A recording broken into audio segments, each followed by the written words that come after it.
Welcome, Karibuni and Karibuni to our room of Zanzibar. Today I'm going to share with you how I make this very, very basic Chinese rice, fried rice. And as far as the vegetables are concerned, you can use any kind of vegetables that you prefer. You can add chicken, you can add shrimps. Well, I've got some peas here, some green beans, snow peas, bell pepper, carrots, some spring onions for garnishing. And for my rice flavor, it's going to have some brown sugar, fresh garlic, oil, vegetable oil, and sesame oil, as well as soy sauce. Now you can go ahead and use sesame oil all the way. I like to mix it because it's a bit too strong for me. You can also use peanut oil if you want. That also gives a very good flavor. And also, if you have rice vinegar does very good with flavoring the dish. Okay, now as far as the rice is concerned, it's always advisable to use stale rice. That means it should be a day or two old, cooked and frozen. So it's cold when you're mixing into your vegetables. Okay, so mine is 1 day old. I cooked it last night. So I'm ready heating my oils here. I've got my wok. You can use any shallow pan if you want. And if you have, or a pot, it's okay. You don't have to use a wok. Okay, so my heat is low here when I'm adding the garlic because I want to make sure that the garlic is not burnt. It's going to change the whole flavor of my rice. So as soon as it starts, the heat to come up, I'm adding the vegetables, and then I'm going to turn my heat really, really high because you don't want the vegetables being soaked in the oil. You want them to be crispy and well cooked. Okay, I've added all my vegetables except the peas because they are frozen, so they're already pre-cooked. Okay, so those will come in later. So if you're using fresh peas, make sure you cook them before because they take time to cook. And also make sure your vegetables are all cut or diced in the same size so they all cook evenly. Otherwise, you'll have some vegetables are cooked and some of them are half not cooked or half cooked. Okay, so now it's time for me to add the peas.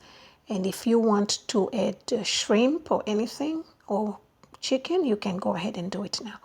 So I'm going to add the rice in 3 portions or 4 portions, okay, because you want to mix the rice with the vegetables through. You don't want to add all at once, okay? You're just adding it in small portions to make sure everything is well combined and mixed well. Okay, then we're going to add brown sugar. And if you are using Ajinomoto, which I don't use, you're going to be adding it at this point. And also,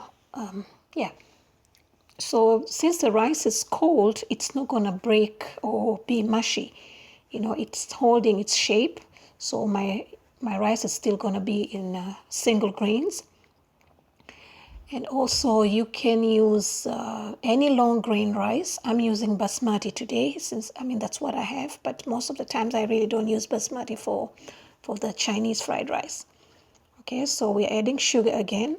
So like for each portion of rice that goes in, you mix and then you add the brown sugar. Or if you're going to be using any seasoning, but most of the time the Chinese rice does not have any kind of seasoning other than the soy sauce and the brown sugar and ginger. Sometimes some people put ginger.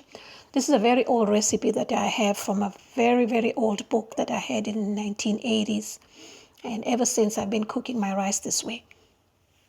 Okay, so I'm finishing with the rice. And you can stop at any point if you feel that your rice is enough. You don't have to use all the rice that you have. I am using about 3 cups of uncooked rice. And this will serve about 6 people. Okay. And once you're done with the rice, then you can add the soy sauce. And if you have the rice vinegar, it's perfect.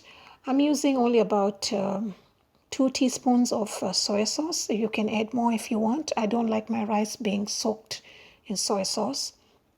I just like to have the flavor. I don't want it to look totally brown. But you can add any kind of amount that you want. And make sure also your rice is cooked with a little salt. So, the way it's, you have the flavors. The soy sauce does add salt, but it's better to have the salt in the rice as well. Okay, then I've decided to add fried eggs, fried egg.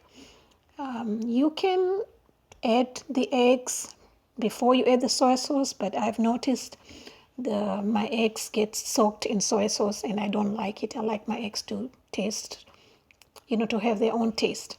And then now I'm doing the spring onions. You can do this later on. Now, if you're using a normal pot or pan, you can just cover this rice at this point and keep it in low. Cover it well so that the steam does not escape. Keep it low so the rice the flavors get, penetrated and the rice gets warm.